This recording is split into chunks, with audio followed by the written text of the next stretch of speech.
was never the biggest racing fan when I was younger, but when I first saw a video of FlatOut, I wanted it.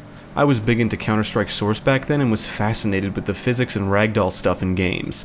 I think that's what attracted me to FlatOut. Developed by Bugbear Entertainment and published by Empire Interactive, FlatOut was released for PC, PlayStation 2, and Xbox in July 2005. For this review I played the PC version, and used 13AG's widescreen fix to run the game in a proper widescreen resolution. I remember launching your driver out of the windshield being the standout gimmick, but I think the physics is what really makes FlatOut special. So let's take a look and see if it's actually a good racing game or just a showcase for the physics engine.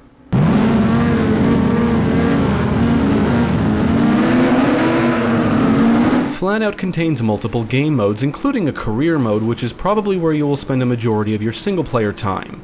The career mode is where you unlock things and win money that can be spent on new vehicles and various vehicle upgrades. There is a multiplayer component which I didn't get the chance to try, and I did install the FOV3 mod, which offers an alternative way to play online among other things, but was unable to get it running.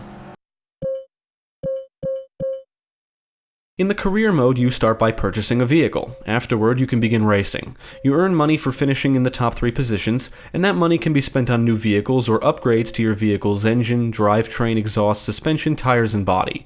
The career is made up of 3 classes, 2 of which need to be unlocked. Each class has its own set of tracks and vehicles. The one thing I don't like is that when you buy a new vehicle, you are forced to sell your old one. You can't build up a collection of cars, which I think is really stupid.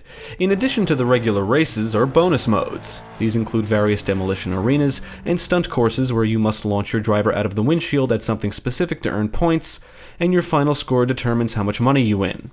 The stunt courses have you attempting to launch your driver as far as you can, as high as you can. There's a bowling one, and another has you launching him or her into a bullseye. They are comical, as is watching your driver ragdoll through the air. It's just a shame there's no gore effects. Then there's the demolition arenas where the objective is to destroy all of the other opponents. It's quite fun. There is a decent amount of vehicles to choose from, and you unlock more as you progress through the career. I find that FlatOut, especially the career mode, leans towards the easy side. There's no traditional difficulty modes, but I guess the challenge depends on the class. If you keep your vehicle upgraded, it's not that difficult to win races, and it is possible to lap opponents. The AI opponents can be tough if your vehicle isn't upgraded, and they can gain a significant lead if you're not doing so hot.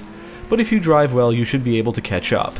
You can always try forcing opponents off the track or into an obstacle, and there's nothing more satisfying than forcing your opponent into something and watching the driver come flying out the windshield.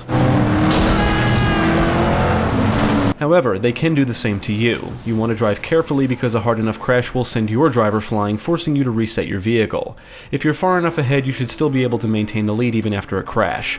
I was basically able to breathe through the career mode.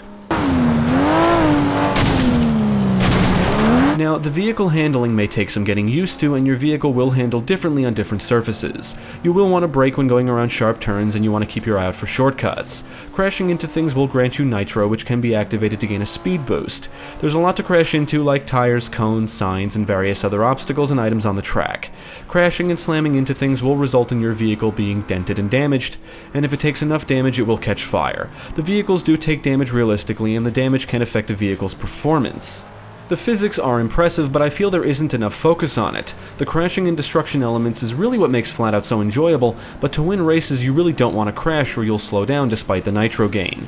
There are far more tracks to race on than there are bonus modes, and it's the bonus modes that really highlight the game's impressive physics engine. And considering how easy the career mode is, it's easy to avoid obstacles and win races without too much trouble.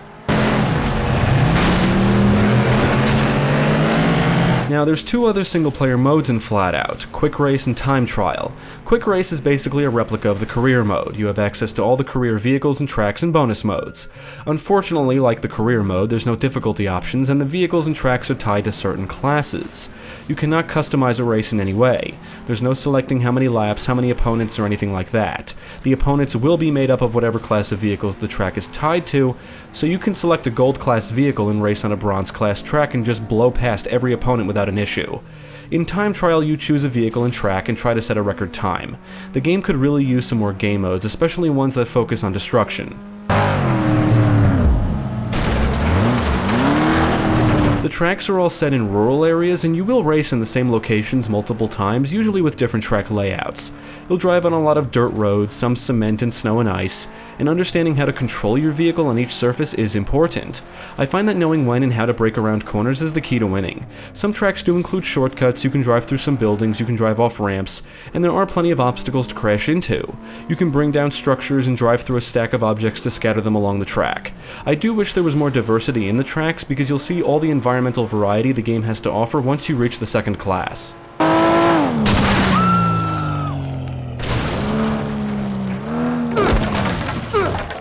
Looking at FlatOut, you can tell it's an older game, but I do think it was pretty impressive for its time. Unfortunately, there is a lot of pop-in, and it's very noticeable. Vehicles will show visible damage and deformities after crashing, and the ragdolls are a nice touch, adding some humor and charm to the game. FlatOut does include some neat details, like dirt and debris that kick up from your tires as you speed along the tracks, tires will wobble after taking damage, obstacles will scatter as you crash into them, and cars will flip and roll from crashes, and you can see parts of vehicles flying through the air as they take damage. The soundtrack in FlatOut is certainly full of licensed tracks. I'm not a huge fan of the selection, and after a while I just lowered the music volume to 0. But the sound effects are pretty good.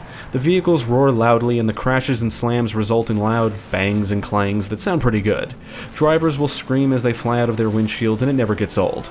On the technical side, the game ran smooth and I only encountered minor issues. My vehicle would sometimes get stuck on objects, and even though you can reset your vehicle, it is annoying. And opponents would often get stuck on things in the demolition arenas.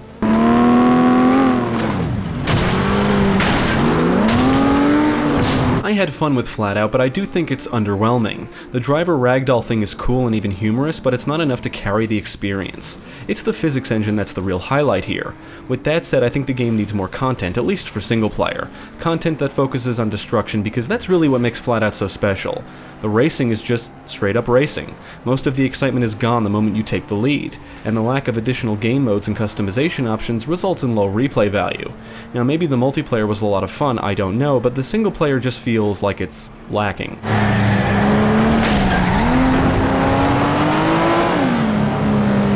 I would recommend FlatOut to fans of racing games, but if you're looking for a high-octane racer with awesome crashes and excitement, you'll want to stick with the Burnout series. Sure, FlatOut lets you launch your driver out of the windshield, but the novelty wears off rather quickly, and unless you're participating in one of the demolition arenas, crashing is more of a hindrance than it is beneficial.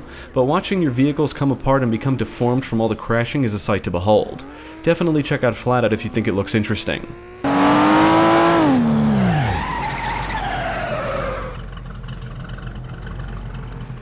Thank you for watching. If you enjoyed this video, check out the rest of our channel, follow us at the links below, and you can also support us on Patreon. If you're interested in more gaming content, check out our friends over at GameCast.